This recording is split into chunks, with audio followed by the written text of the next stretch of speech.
granniopteryx, granniopteryx. She knows the truth, she's linking every link. Hello. We have to welcome back the crew of Artemis II, who made their risky landing while I was sleeping safe and sound. And here, let's have a look at the video. Use integrity. Splashdown. Sending post-landing command now. Splashdown confirmed. Copy splashdown. Waiting on VLDR. Splashdown confirmed at 7:07 p.m. Central Time, 5:07 p.m. Pacific Time. I'm going to use this as an example of the difference between America and Iran. And it's a huge difference, and it's very important. You see, that splashdown was a little bit risky. It was risky because of this. This is the heat shield. This was the heat shield of Artemis I, the test flight. And it turned out that the heat shield had started to crack. It hadn't cracked all the way down, so the integrity was there right against the capsule, but it was still cracking. And that made re-entry rather dangerous. Those astronauts, which went the furthest that any human being had been away from our planet ever, because they didn't go round the moon. They went sort of round in a figure eight, much further out from the moon than had ever been done before. So that's a record in itself. And they might have done all of that fine and then be roasted like Thanksgiving turkeys on their re-entry. What happened was they found out what the problem was, and they had a workaround. Instead of the Artemis coming in, the idea was that they'd come in, hit the atmosphere, bounce up, and then go in again. I don't know how many times they do that, but it was a couple of times at least to slow it down. They decided to just go for it and go straight for a straight-in dive, which was probably hotter, but less time for that sort of cracking to happen.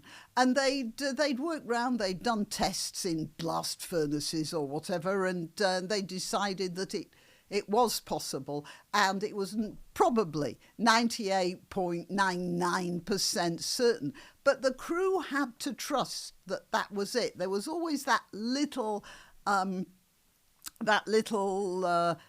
chance that there was going to be a disaster. The disaster didn't happen, and the crew trusted this enormous, huge group of dedicated scientists who worked on all the technology, all the trajectories, all the maths, all the science, and had all come together to create this magnificent achievement. And the important point here is trust. Everybody in NASA trusted everybody else to do the very best job they could. Now, that's why the rescue of that weapons officer who was downed over Iran is so important. If you compare what happened under Trump when one man was lost in enemy territory, and they were prepared, the whole military were prepared to sacrifice several very expensive pieces of equipment in order to get that man back. And you think what Biden's administration did in Afghanistan, where they simply abandoned people. Now, I know it's going to irritate a lot of people who are very anti-Trump, who might be watching this. But the fact is that in Afghanistan, the military did not act morally. Whereas in the Iran conflict, that's just, I mean, it's still ongoing, but it's at a pause right now. In the latest round of the Iran conflict, they did act morally. That is, they regarded human life as supreme, and you can blow up a Black Hawk and a couple of transport aircraft. It's more important to get the man back. in my opinion, that's a more moral way of dealing with things. And it means that the American military will trust the team behind it. And it also shows they're the same military. And yet in Afghanistan, they acted badly, immorally, in my opinion, and that occasion they acted morally. So it all comes down to the commander-in-chief, who is at this time Donald Trump. And I know that's going to irritate people to think of Donald Trump as, in his way, from the American civilization point of view, more moral than Joe Biden. But it's true, he is. Right, okay, now the difference between the Americans in this situation and the Iranians is that in the Iranians, people are expendable. They wouldn't have gone into rescue. They would have left their men there because they're on their own, because they are there to be sacrificed for a greater good, in this case, the triumph of Islam. You can't rely on the team behind you if you're fighting for Iran. And that's the problem Russia has in its war with Ukraine, by the way, because the Russian army regards its men as expendable. Ukraine, I don't know whether they're more moral than the Russians, but they have a smaller population and they hang on to every man. So a Ukrainian soldier is going to be more protected by his military than a Russian soldier. And in my belief, that's why Russia won't be able to beat Ukraine, whatever happens. Okay, I know that's going to irritate a couple of people who watch my channel. I don't know why, because they disagree with almost everything I say. My advice to you, if you're one of those people, is stop watching my channel, because it's not going to do your heart any good in either meaning of the word. All right, but look, that's a side issue. Let's get back to the Artemis and to Iran. One of the best examples of the way the Iranian government uses people as material is to do with the keys of paradise. Now, some of you may not know about this. Those of you who do will know what I'm going to say next. During the war with Iraq, there were many areas of land that were full of landmines, mostly laid by Iraq, but some by Iran as well, I believe. The point is that once those landmines were laid, nobody knew where they were, and they had to get rid of them in order to progress the fight.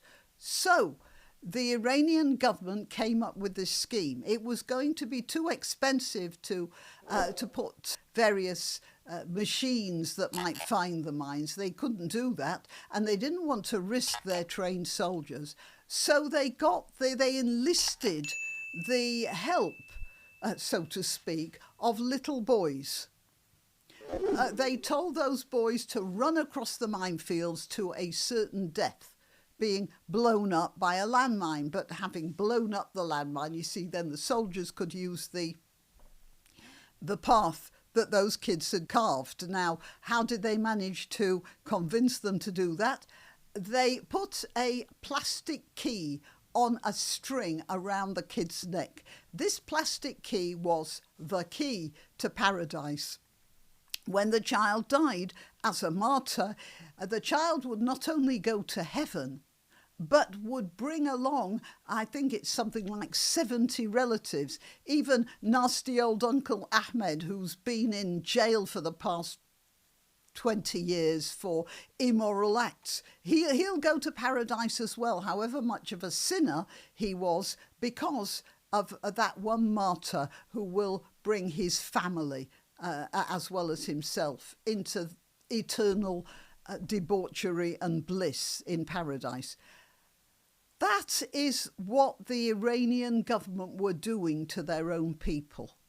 Now, although it's a strategy that may start off working very well, it can never persist as a good strategy, because in the end, nobody is going to trust that government.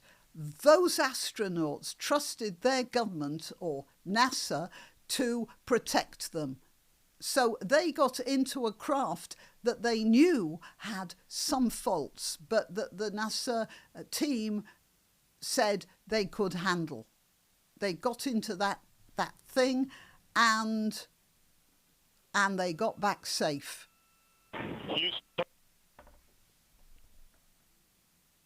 But nobody in Iran would trust their government to put that amount of work into keeping them safe.